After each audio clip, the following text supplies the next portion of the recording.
Blog Talk Radio.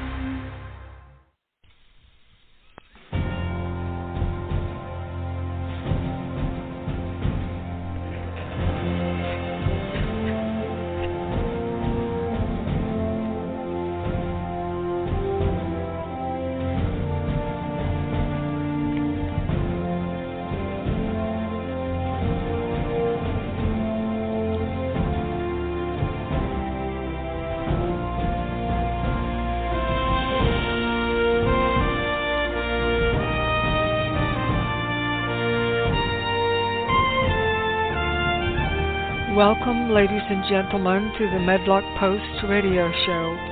This is where we educate, entertain, enlighten, and empower. The views and opinions on the Medlock Post radio show are those of the host and guests. They are not necessarily the views and opinions of Blog Talk Radio, Spreaker.com, its corporations, affiliates, or any other podcast streaming services. Thank you for joining the show today, and here is your host, Richard G. Medlock.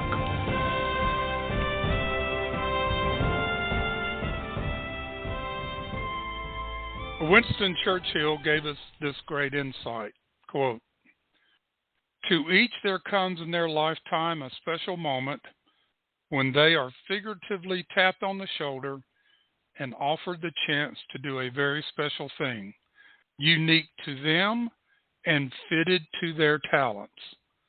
What a tragedy if that moment finds them unprepared or unqualified for that which could have been their finest hour," unquote.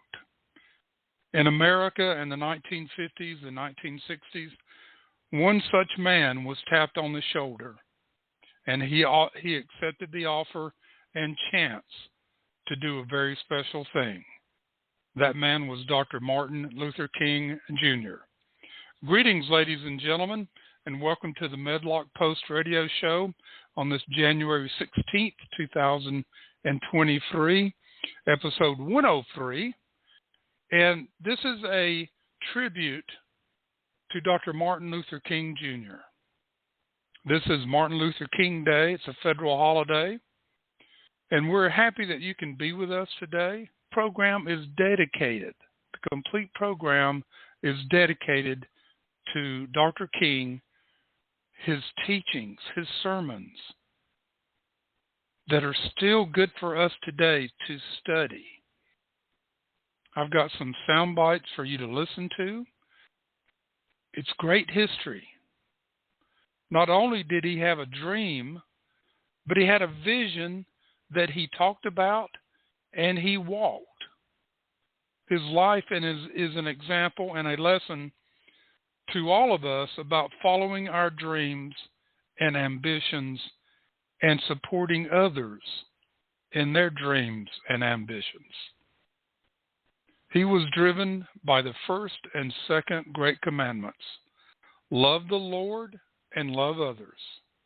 He spoke of and lived by peace and love. That is the legacy and honor of his life. Even though men and mobs tried to derail his quest, he continued tirelessly unto the end.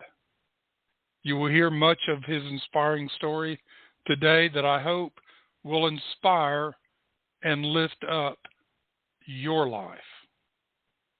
Martin Luther King's legacy is for all people. What you hear today, I witnessed and watched unfold. I even saw him in 1965. I grew up in the segregated South and witnessed firsthand how a race of people were wrongly treated. The Medlock Post show is dedicated to the memory and legacy of Dr. Martin Luther King. Martin Luther King started out, as I'm going up here, I should have been ready. All right, let's listen to this.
Ladies and gentlemen, that was Helene Fisher with the crossed drums and pipes that was recorded in Germany.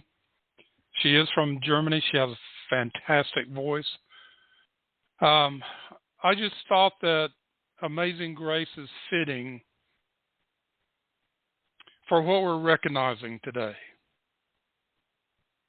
A man that accepted his calling, that accepted the challenge.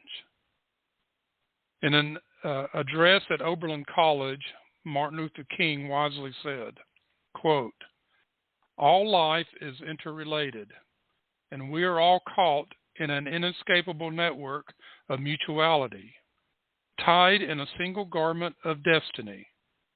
Whatever affects one directly affects all indirectly. I can never be what I ought to be until you are what you ought to be. And you can never be what you ought to be until I am what I ought to be." Unquote. That was in June 1965. In other words, ladies and gentlemen, we need each other. Even the most skilled individuals cannot match what happens when a team of people with different skills caringly collaborate. Don't we need more of this in the world today? Yes, we do. Welcome to Teacher Reads. I'm Miss S.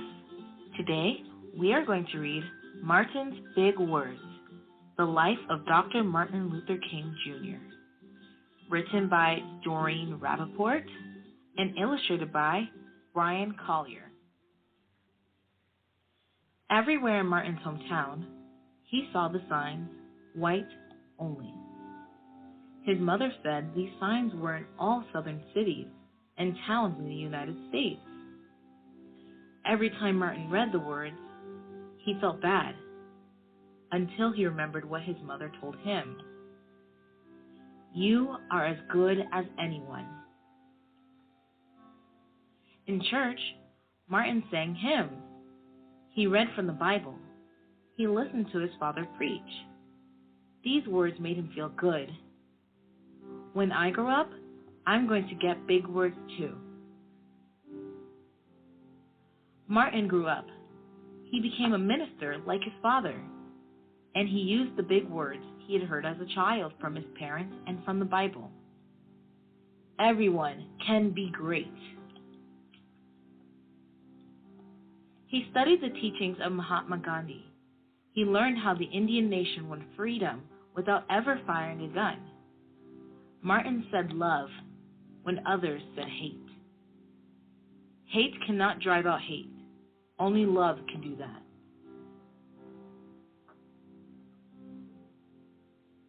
He said together when others said separate. He said peace when others said war. Sooner or later, all the people of the world will have to discover a way to live together. In 1955, on a cold December day, in Montgomery, Alabama, Rosa Parks was coming home from work. A white man told her to get up from her seat on the bus so he could sit. She said no, and was arrested. Montgomery's black citizens learned of her arrest. It made them angry. They decided not to ride the buses until they could sit anywhere they wanted.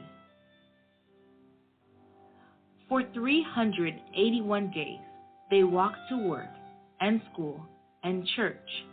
They walked in rain and cold and in blistering heat. Martin walked with them and talked with them and sang with them and prayed with them until the white city leaders had to agree they could sit anywhere they wanted. When the history books are written, someone will say, there lived black people who had the courage to stand up for their rights. In the next 10 years, black Americans all over the South protested for equal rights. Martin walked with them and talked with them and sang with them and prayed with them. White ministers told them to stop. Mayors and governors and police chiefs and judges ordered them to stop, but they kept on marching. Wait. For years I have heard the word wait. We have waited more than 340 years for our rights. They were jailed and beaten, but they kept on marching. Some Black Americans wanted to fight back with their fists. Martin convinced them not to by reminding them the power of love. Love is the key to the problems of the world. Many white Southerners hated and feared Martin's words. A few threatened to kill him and his family. His house was bombed. His brother's house was bombed. But he refused to stop. Remember, if I am stopped, this movement will not be stopped, because God is with this movement. The marches continued. More and more Americans listened to Martin's words. He shared his dreams and filled them with hope. I have a dream that one day in Alabama, little black boys and black girls will join hands with little white boys and white girls as sisters and brothers.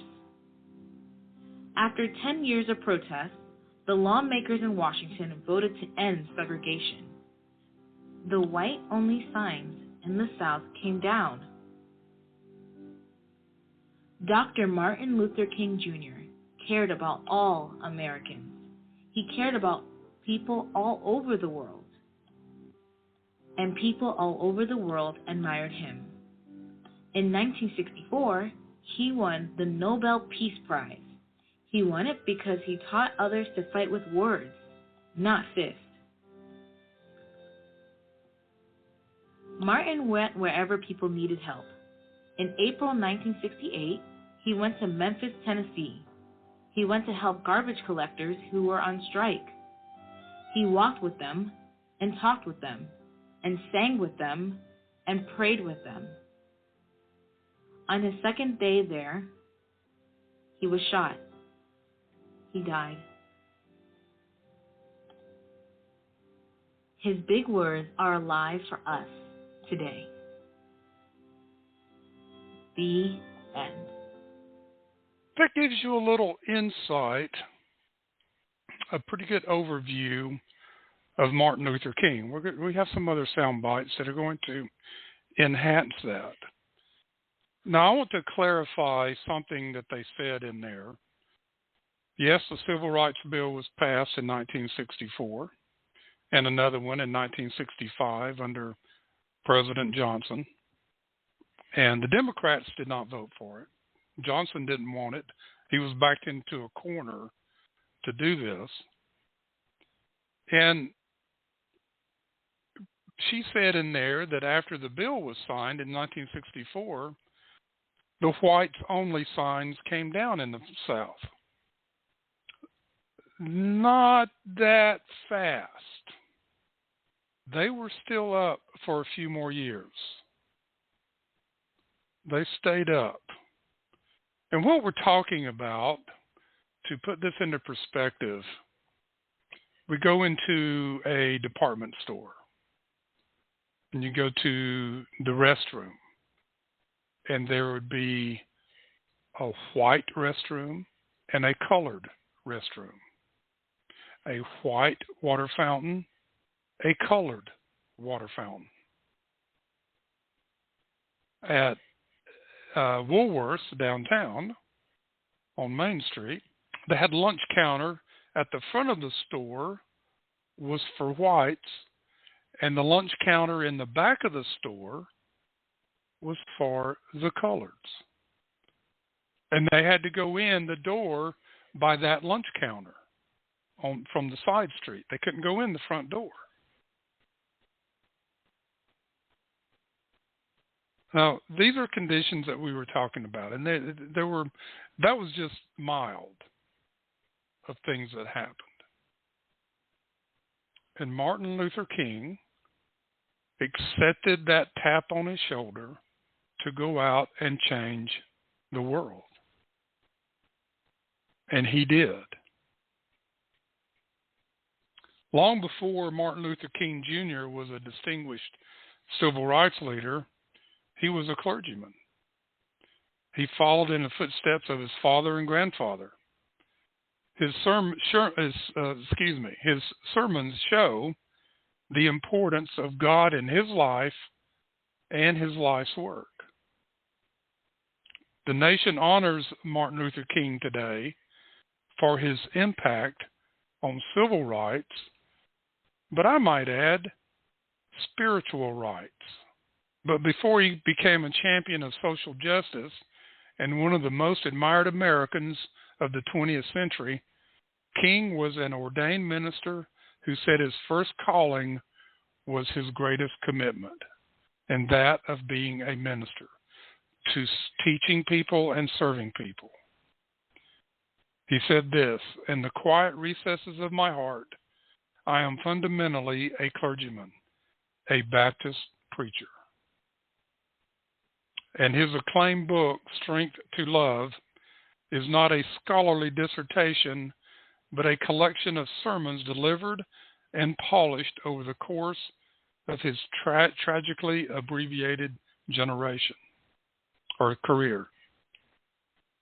Reverend King was assassinated in 1968.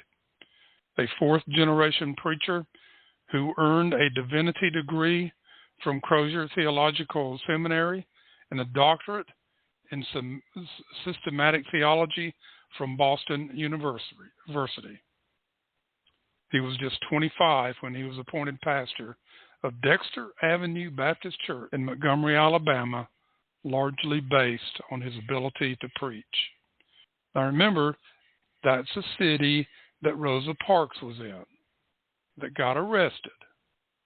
He was there, and he walked with, he talked with, he preached to, and he prayed with those people. Let me make this comment. I guess I was raised different, but you never ask a lady to give up her seat for a man. Leave it at that. The Reverend King's most famous speech, "I Have a Dream," was delivered on the steps of the Lincoln Memorial in 1963. But his eloquent words about God and faith were delivered from pulpits across the nation, both before and after he became famous. Dr. King, a leader and a hero. Do you recognize this man? People all over the world know his face. They know his name. Now you will too. This is Dr. Martin Luther King Jr., and he was an American hero. Dr. King was born in Atlanta, Georgia on January 15, 1929. That was more than 90 years ago. Here's a picture of Martin when he was 6 years old. He loved riding his bike, playing baseball, and eating ice cream. Martin's best friend was a boy who lived nearby, but that changed one day when his friend told him they couldn't play together anymore. His friend was white, and Martin was black. His friend's father didn't want his son playing with a black child. This made Martin sad and angry. He didn't understand why he couldn't play with his friend. During that time, there were laws in parts of our country that kept white people and black people apart. Keeping people apart like this is called segregation. The law said that black people and white people had to go to different schools, parks, and restaurants. The schools and parks for black people were often old and run down. The schools and parks for white people had newer books and better playgrounds. In some states, black and white people were not allowed to use the same water fountains and bathrooms. Buses were segregated too.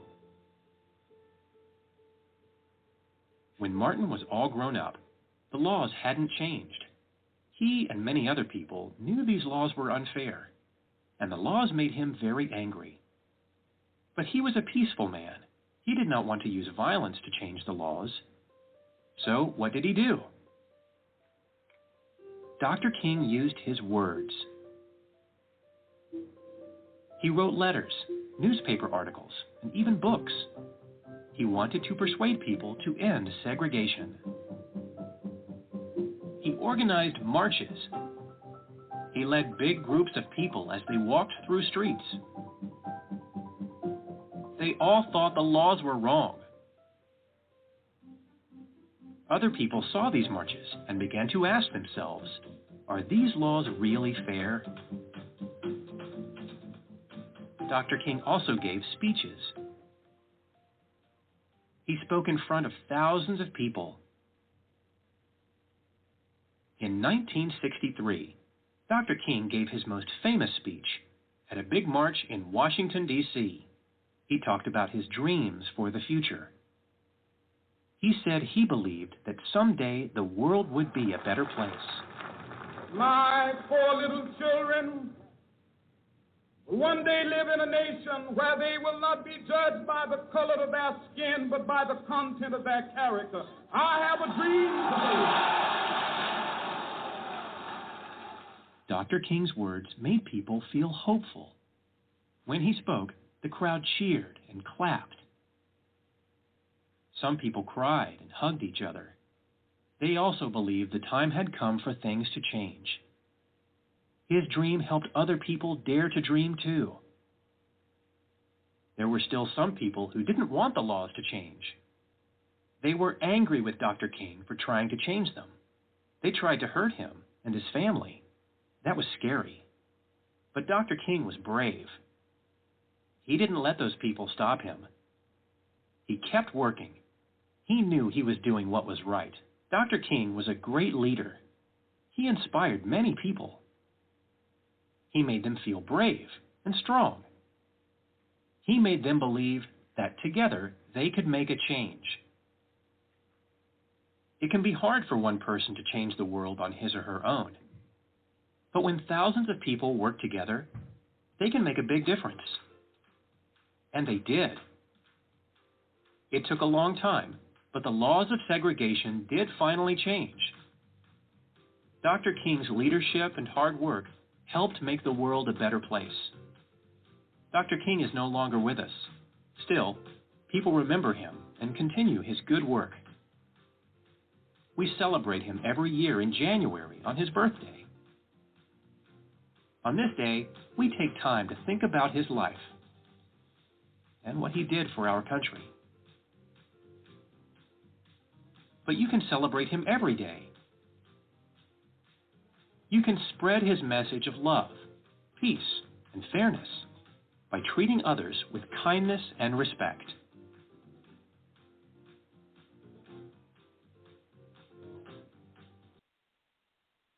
All right, more information, more insight into this man. What drove him? What drove him was love for God and love for others, but also to correct a wrong. And he went a long way to get that done. Now, he was a minister first. And I mentioned earlier about his book, Strength to Love, in which he put together his sermons. Now, I should have checked. I didn't check to see if that book was still available. But here's some quotes from some of his sermons that were included in that book, Strength to Love. And I think that's a great title, Strength to Love. You see, that means you have to put away some bitterness and hatred and grievances that you have to forgive to have that strength to love. And as he said, look at people by their character of their skin or where they came from. Now here's one from his talk, Transformed Nonconformist. Christianity has always insisted that the cross we bear precedes the crown we wear. He's talking about the challenges and the crosses we carry in this life that make us who we are. We're either going to learn and grow from our challenges or we don't. And that leads us to the glory land in some people's phrases. From a tough mind and a tender heart. That's a good combination, isn't it? It is pretty difficult to imagine a single person having simultaneously the characteristics of the serpent and the dove. But this is what Jesus expects. We must combine the toughness of the serpent and the softness of the dove, a tough mind and a tender heart. What a great lesson there. He's not saying be evil. He's saying stand up for what you believe in, but do it like the softness of a dove, with love, with gentleness, with persuasion, gentle persuasion.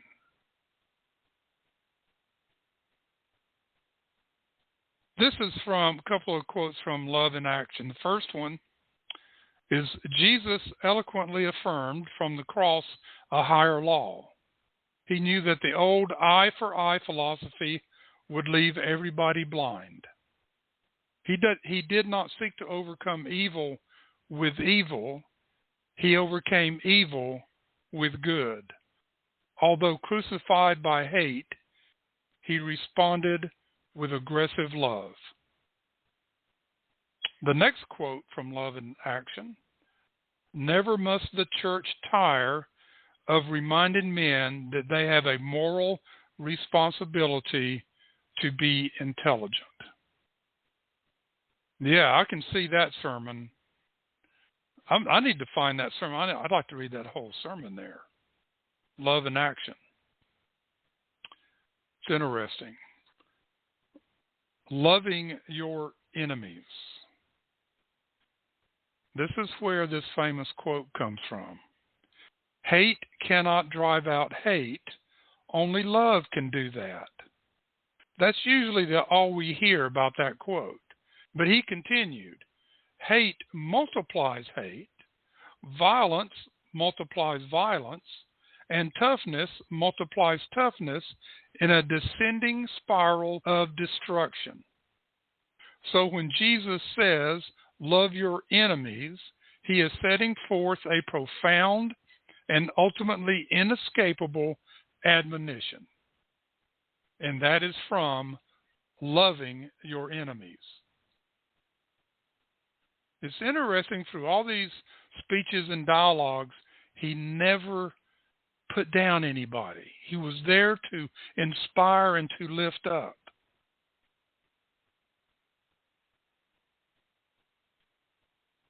This is from Why Jesus Called a Man a Fool. God is still around. One day you're going to need him. The problems of life will begin to overwhelm you. Disappointments will begin to beat upon the door of your life like a tidal wave. And if you don't have a deep and patient faith, you aren't going to be able to make it. The scripture tells us, build your house upon a rock. If you build it on sand, it will not stand. I like this one. It's from Strength to Love. Science investigates, religion interprets. Science gives man, which is power. Religion gives man wisdom, which is control. Science deals mainly with facts. Religion deals with values. The two are not rivals. They are complementary, from strength to love. This man was inspired. He followed that inspiration, which led to inspiring others and convincing others that wrongs were being done. I remember, I had friends that couldn't stand black people. They were as racist as you get. They just did not want to have anything to do with them. They weren't mean to them or anything. They just didn't want anything to do with them. They started changing their tune because of Dr. King. And they did. Several of us that believed what Dr. King was doing was the right thing because we believed that before he even started. I always questioned the segregation thing. I was always asking my dad, why are we doing this? They changed their tune for the better. The rewards of worship. In this speech, he says, worship is as much a part of the human organism as the rising of the sun is to the cosmic order. Such insight by this man. Going back to his speech, loving your enemies, we should be happy that Jesus did not say, like your enemies. It is impossible to like some people. Like is a sentimental and affectionate word, but Jesus recognized that love is greater than like. So true. And this from Love in Action. A man cannot forgive up to 490 times without forgiveness becoming a part of the habit structure of his being. Forgiveness is not an occasional act. It is a permanent attitude. A permanent attitude. 490 times, the Lord said 7 times 70 that you should forgive. I have a dream that one day this nation will rise up, live out the true meaning of its creed. We hold these truths to be self-evident that all men are created equal. Martin Luther King Jr. was born on January 15, 1929, and graduated as the valedictorian of Crozier Theological Seminary in 1951. King became pastor of a Baptist church in Montgomery, Alabama, and later completed his Ph.D. Martin Luther King was a religious man. He was a pastor and looked at racism and all of the so-called separate but equal laws and the terrible treatment of people of color in the United States. And he said, this is absolutely wrong. This is against God's will. This is not recognizing the dignity of peoples. And he made us all face that in very powerful ways. On the eve of Rosa Parks' refusal to move to the back of a city bus in 1955, King was chosen to lead a citywide bus boycott. 2 years later, King and a group of civil rights activists formed the Southern Christian Leadership Conference to conduct nonviolent protests for civil rights.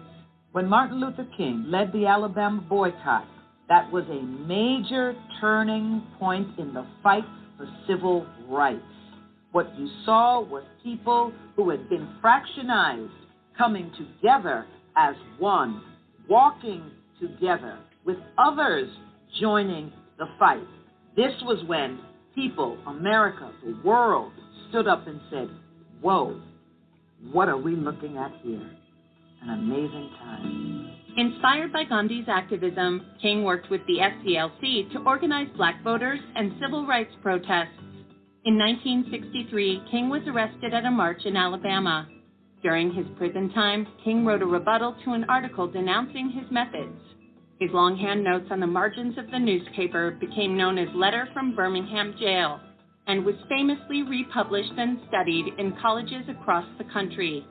Martin Luther King was a man of God who believed that calling necessitated social change in the present, and he put his life on the line for that calling. Free at last! Free at last! Thank God Almighty, we are free at last. On August 28, 1963, King led more than 20,000 people in a massive demonstration at the Lincoln Memorial, where his speech, "I Have a Dream," became a defining moment in civil rights history. Through his work, King helped pass the Civil Rights Act of 1964 and received the Nobel Peace Prize that same year. Martin Luther King, according to Time in 1963, personified the civil rights movement. He took on one of the greatest challenges of his time and was one of the people that most influenced this very transformative time in American history. Although King faced criticism from more militant black leaders, he continued his peaceful efforts toward both racial and economic justice. After delivering his "I've Been to the Mountaintop" speech at a rally in Memphis, King was assassinated the next day on April 4, 1968, while standing at the balcony of his motel room. King's assassination was, I think, devastating for many people. But there is also a rising level of organization, and many people, King's assassination galvanizes them into many kind of black power movements across the country, many anti-poverty movements. So it's both a moment of despair, but also a moment of political flowering. Posthumously, King was awarded the Presidential Medal of Freedom in 1977 and a Congressional Gold Medal in 2004. Today, the Martin Luther King Jr. National Holiday continues to be honored on the third Monday of every January. Which is where we are today, the third Monday of January, January 16th of this year, 2023. I hope you're getting an insight. I know there's some things that are repeated, but an insight into this man. Yeah, there was a lot of people that tried to destroy him, even our federal government, our FBI specifically. They tried to destroy this man. They failed. They tried to destroy his work and the movement to get civil rights back in place. They failed. And try to put some things into perspective as you listen to then versus what's happening now. Many of us, a lot of my listeners, lived through these times. Even some of them that lived in the North or even the West. They remember these things. Living in the South is where we really witnessed these events take place. And a lot of discussion went on in school, I know in the halls of our school, even in classrooms, we talked about these things. It was important to us to understand and to put it into perspective. Our teachers understood that. That's why we talked about it in school. There wasn't a textbook about it because it was happening. And I guess that's why many of us carry these things with us, because we discussed it in school and why it was important. He says, the person who hates you most has some good in him. Even the nation that hates you most has some good in it. Even the race that hates you most has some good in it. And when you come to the point that you look in the face of every man and see deep down within him what religion calls the image of God, you begin to love him in spite of. No matter what he does, you see God's image there. There is an element of goodness that he can never slough off, and that's from loving your enemies. What great words. Things that we need to apply to our lives. He's saying here, all of us are children of our God, our Creator. We were created in His image. This is from Strength to Love. Despite man's tendency to live on low and degrading planes, something reminds him that he is not made of that. If he trails in the dust, something reminds him that he is made for the stars. As he makes folly his bedfellow, a nagging inner voice tells him that he is born for eternity. God's unbroken hold on us is something that will never permit us to feel right when we do wrong or to feel natural when we do the unnatural. From strength to love. You see how you can learn to love this man, to love what he did, what he stood for, and thank God that he answered that tap on his shoulder? He didn't walk away. Yeah, it was a fight. Like you said, be tough-minded, but soft-hearted.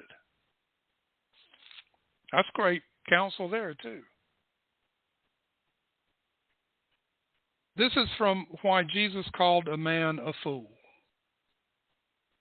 Any religion that professes to be concerned about the souls of men and is not concerned about the slums that cripple the soul, the economic conditions that stagnate the soul, and the city governments that may damn the soul is a dry, dead, do-nothing religion in need of new blood.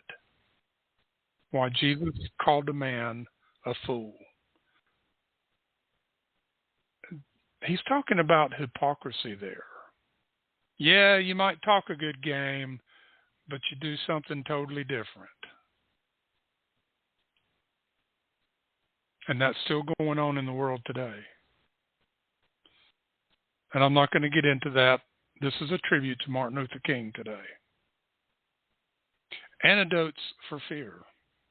The kind of love that led Christ to a cross and kept Paul unembittered amid the angry torrents of persecution is not soft, anemic, and sentimental.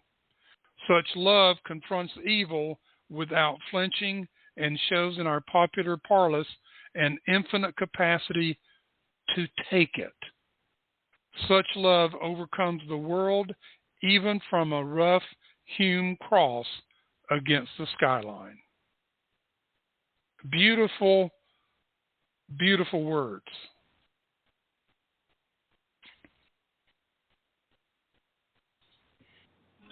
On a hot day in August 1963, Dr. Martin Luther King Jr. delivered a speech that would define the civil rights movement and his legacy. This, of course, was his I Have a Dream speech, delivered on the steps of the Lincoln Memorial during the March on Washington for Jobs and Freedom.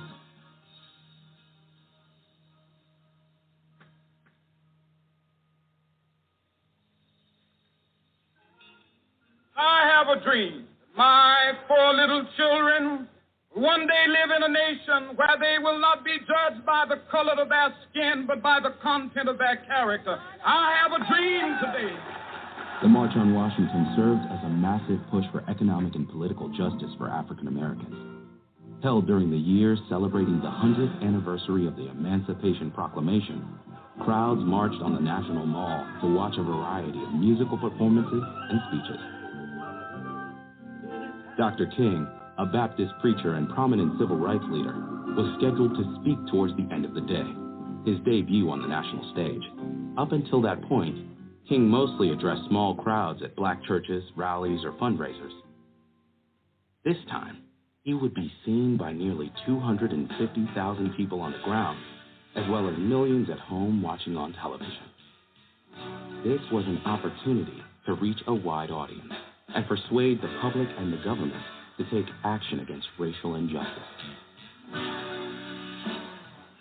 The night before, King worked with a close group of advisors to get the speech just right. They worked through the night, settling on a final draft in the pre-dawn hours of August 28th. Interestingly, the phrase, "I have a dream," a phrase he used in earlier speeches, was nowhere to be found in this copy. The words wouldn't manifest until almost halfway into Dr. King's speech, when gospel singer Mahalia Jackson, who had performed earlier in the day, called out to him from the sidelines to tell them about the dream. King set his prepared remarks aside and improvised the rest, crafting a soaring speech that would sear into the minds of millions of Americans. No, we are not satisfied, and we will not be satisfied until justice rolls down like waters and righteousness like a mighty stream. The speech was divided into two parts. The first listed the injustices that African Americans faced: segregation, police brutality, disenfranchisement, and discrimination, and urged a call to nonviolent action. The second launched into King's dream of peace and racial harmony, a vision of a future in which people will not be judged by the color of their skin, but by the content of their character. I have a dream. Highlighting King's skills as a preacher, I Have a Dream was part sermon and part poetry, using rhetorical devices like repetition, rhyme, and vivid metaphor to drive his points home. It was peppered with historic, biblical, and literary references that moved the crowd.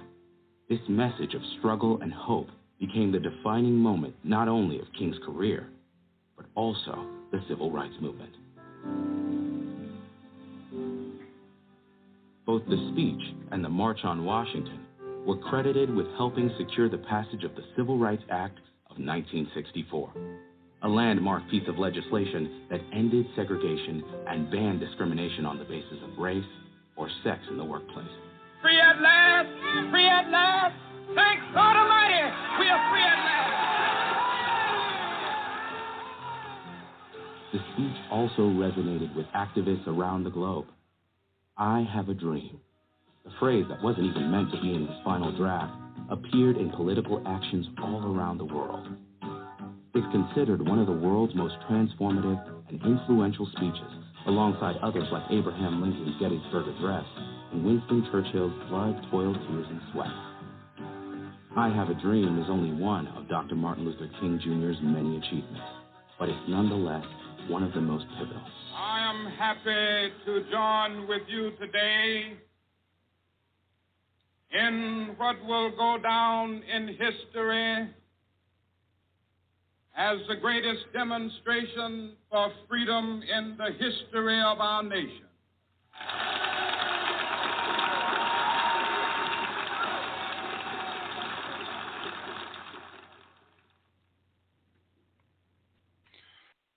And Dr. King was right.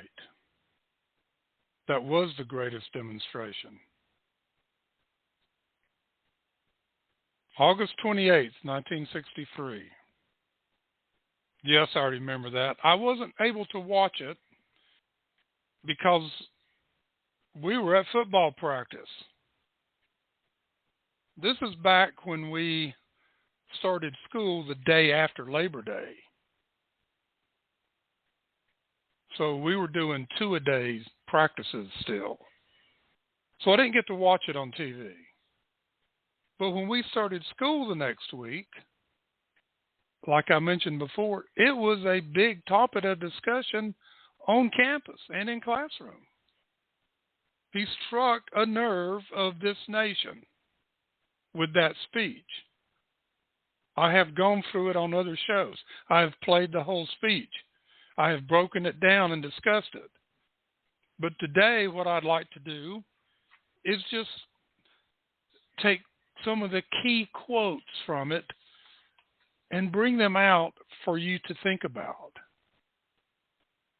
He says, I say to you today, my friends, that in spite of the difficulties and frustrations of the moment, I still have a dream. You see, he's saying, don't give up, folks. Yes, difficult. It's frustrating. It's trying. We have setbacks. But don't give up. Another quote that you heard earlier, that little black boys and little black girls will be able to join hands with little white boys and white girls as sisters and brothers. Folks, that day came about. It came about. And sadly today, we're seeing it try to be destroyed again.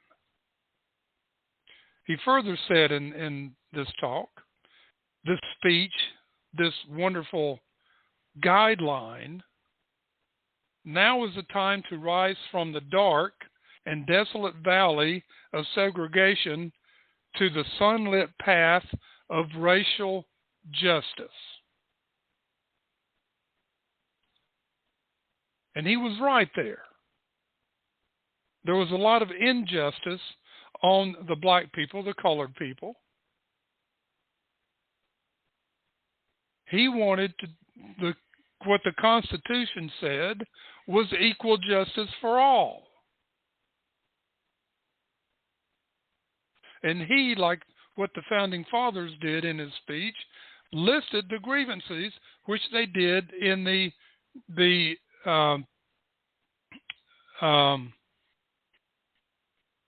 independence. For independence. We will not be satisfied, going back to Dr. King, we will not be satisfied until justice rolls down like waters and righteousness like a mighty stream, which means that when it happens, it's going to just roll forth and take over. And segregation will be put aside. And then, of course, the quote that his 4 children would someday be judged by not by the color of their skin, but by the content of their character. That goes for everybody. Another quote from that speech: I have a dream that one day this nation, the United States of America, I'm adding that, will rise up and live out the true meaning of its creed. We hold these truths to be self-evident that all men created equal. He was quoting from the Declaration of Independence, from the Constitution, and you'll hear this in some other sound bites. Now let's take a little break here from his quotes from I Have a Dream speech. And let's listen to a short, it's 2 minutes and 12 seconds. And this little speech that he gives here has so much clarity and information in it. It can help every single person on earth. In 2 minutes, he did this.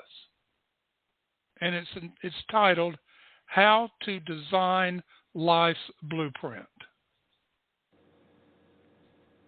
This is the most important and crucial period of your lives, for what you do now and what you decide now at this age may well determine which way your life shall go. And the question is whether you have a proper, a solid, and a sound blueprint. And I want to suggest some of the things that should be in your life's blueprint. Number one, in your life's blueprint should be a deep belief in your own dignity, your own worth, and your own somebodyness. Don't allow anybody to make you feel that you are nobody. Always feel that you count. Always feel that you have worth. And always feel that your life has ultimate significance. Secondly, in your life's blueprint, you must have, as a basic principle, the determination to achieve excellence in your various fields of endeavor. You're going to be deciding as the days and the years unfold what you will do in life, what your life's work will be. Once you discover what it will be, set out to do it, and to do it well. Be a bush if you can't be a tree. If you can't be a highway, just be a trail. If you can't be the sun, be a star. For it isn't by size that you win or you fail. Be the best of whatever you are. And finally, in your life's blueprint must be a commitment to the eternal principles of beauty, love, and justice. Well, life for none of us has been a crystal staff. We must keep moving. We must keep going. If you can't fly, run. If you can't run, walk. If you can't walk, crawl. But by all means, keep moving. by all means, keep moving. I'm going to have to play that from time to time. It is inspiring. In 2 minutes and 12 seconds, he lays out a plan that can benefit every human being on this earth. Doesn't matter your background, doesn't matter your religion. It's who you do, what you do within yourself. You take that power from within you and put it to work. I like it. It says, you know, somebodiness. Enhance your somebodiness. I love that. Everybody's a somebody. Don't let anybody tell you you're nobody, like he said.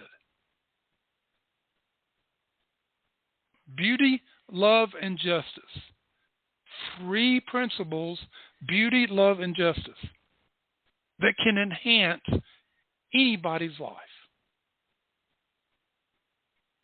What great wisdom and inspiration that this man had.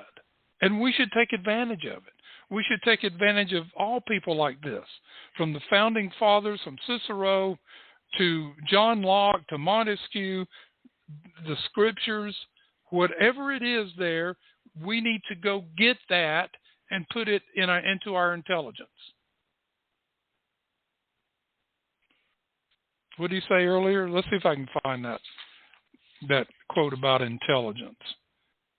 Never must the church tire of reminding men that they have a moral responsibility to be intelligent. Be a self-taught person. Yeah, we went to school. Yeah, we learned a lot of things, but life is what teaches us the real things. Now, granted, doctors and engineers and highly skilled people like that, they needed all that schooling. So back to some of the quotes from I Have a Dream speech. Let us not seek to satisfy our thirst for freedom by drinking from the cup of bitterness and hatred.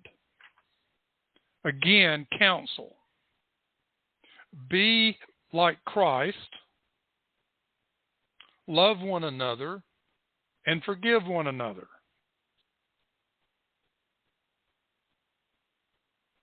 I have a dream that one day on the red hills of Georgia, the sons of former slaves and the sons of former slave owners will be able to sit down together at a table of brotherhood.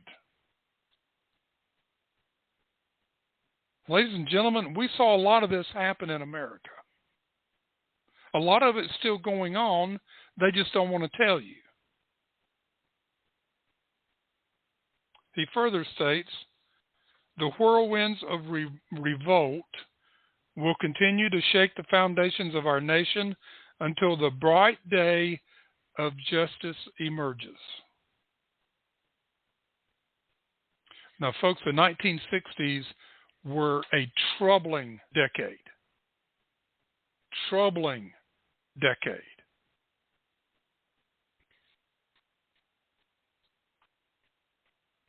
Those whirlwinds of revolt. There was revolt against the government. We had protests against the Vietnam War, the protests against universities. The drug scene was coming on hot and heavy. There was a lot of revolt. A revolt against love, a revolt against laws, a revolt against Christianity. Those things were happening in the 60s. So he was literally talking to everyone at that time. And if you see pictures of that I Have a Dream speech in the crowd, it's a good mixture of white and black. It wasn't just all black people. And there was no incident, folks, none. And they left the place clean. Try that out today. Back to another quote. Now is the time to make justice a reality for all of God's children. Now, you notice he didn't say for all of God's black children. He said all of God's children. There were injustices across the board, folks.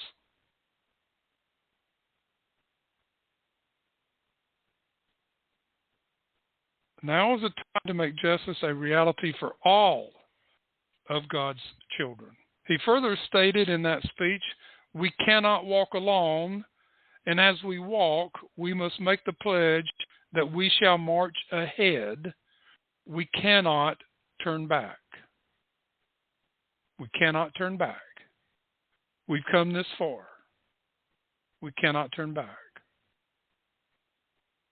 Now is the time to lift our nation from the quicksands of racial injustice to the solid rock of brotherhood. Picture this. Quicksands of racial injustice to a solid rock of brotherhood.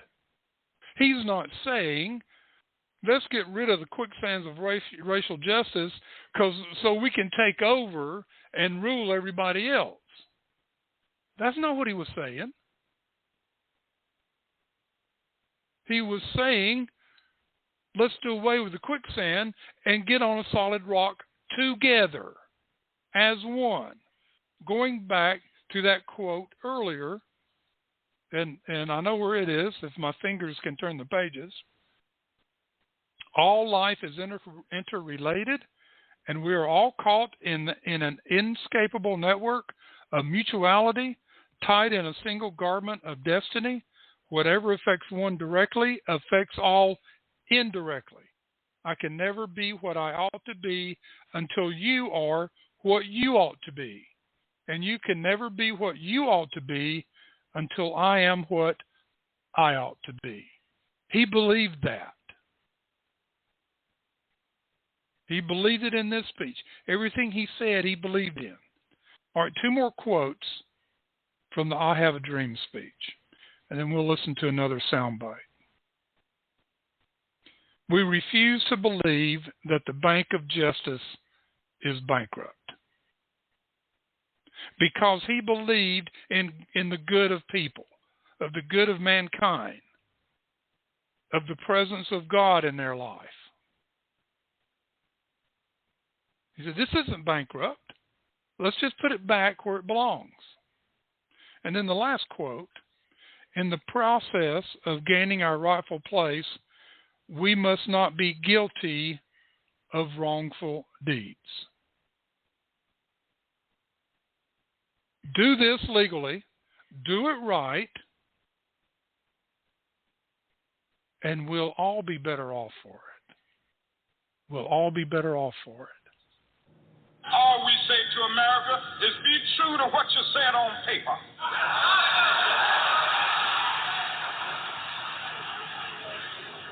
If I lived in China or even Russia or any totalitarian country, maybe I could understand some of these illegal injunctions. Maybe I could understand the denial of certain basic First Amendment privileges because they haven't committed themselves to that over there. But somewhere I read of the freedom of assembly. Somewhere I read of the freedom of speech. Somewhere I read of the freedom of press. Somewhere I read that the greatness of America is the right to protest for rights.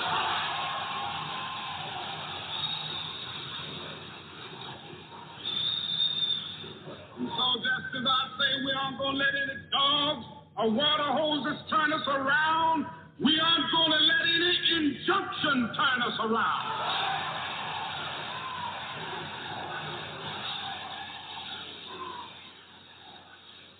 Well, I don't know what will happen now. We've got some difficult days ahead. But it really doesn't matter with me now because I've been to the mountaintop. I don't mind. Like anybody, I would like to live a long life. Longevity has its place. But I'm not concerned about that now. I just want to do God's will. And he's allowed me to go up to the mountain. And I've looked over and I've seen the promised land. I may not get there with you, but I want you to know tonight that we as a people will get to the promised land.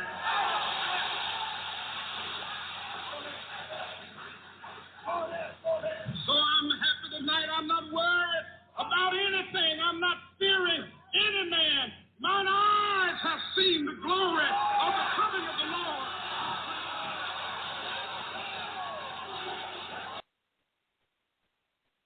That was Martin Luther King's last speech in Memphis, April 3rd, 1968.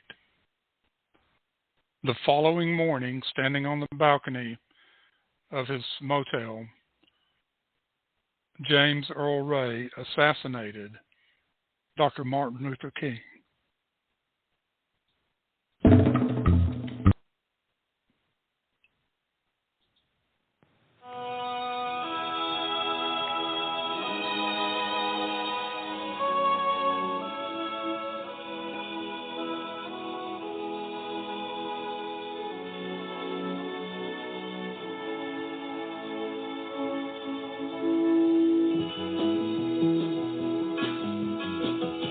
Anybody here seen my old friend Abraham? Can you tell me where he's gone? He freed a lot of people, but it seems good they die young. You know, I just look around and he's gone.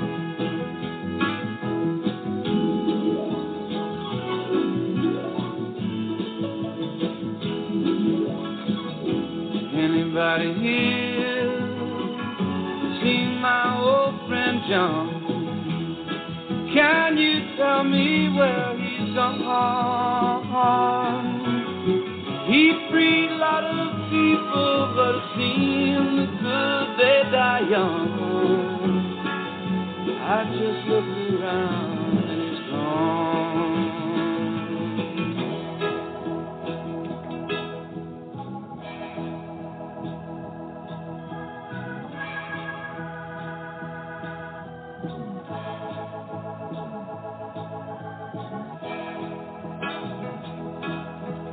Anybody here seen my old friend Martin? Can you tell me where he's gone? He freed a lot of people, but it seems good they die young. I just look round and he's gone. Didn't you love the things that they stood for? Didn't they try to find some good for you and me?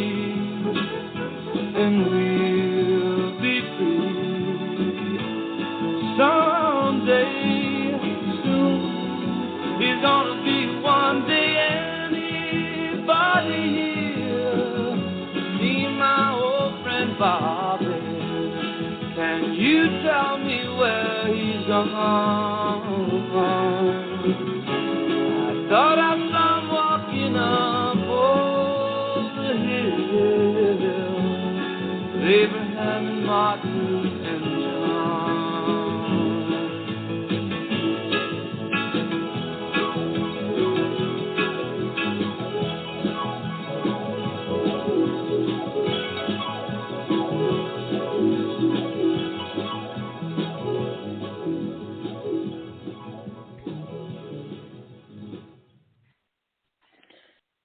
Martin Luther King was assassinated on January 4th, 1968. That song, Abraham, Martin, and John, was written that same year, became a big hit, has been played multiple times for years and years. It's referring to Abraham Lincoln, Martin Luther King, John Kennedy, and Robert Kennedy. All these men were assassinated for their work a better place. When we allow freedom to ring, when we let it ring from every village and every hamlet, from every state and every city, we will be able to speed up that day when all of God's children, black, white, black men and white men, Jews and Gentiles, Protestants and Catholics, will be able to join hands and sing in the words of the old Negro spiritual, free at last, free at last. Thank God Almighty, we are free at last. Soon after Dr. King's death, Mrs. King, Coretta Scott King, spoke in the city where he was assassinated. Quote, "My husband has not been killed," she said. "His words speak louder today than ever before for those who cherish his legacy of dignity, nonviolence, and love, justice, peace, and truth." Unquote. And that, folks, is the Medlock Post Radio Show for January 16th. May God bless America. May God bless you. And may God bless the legacy of Dr. Martin Luther King Jr.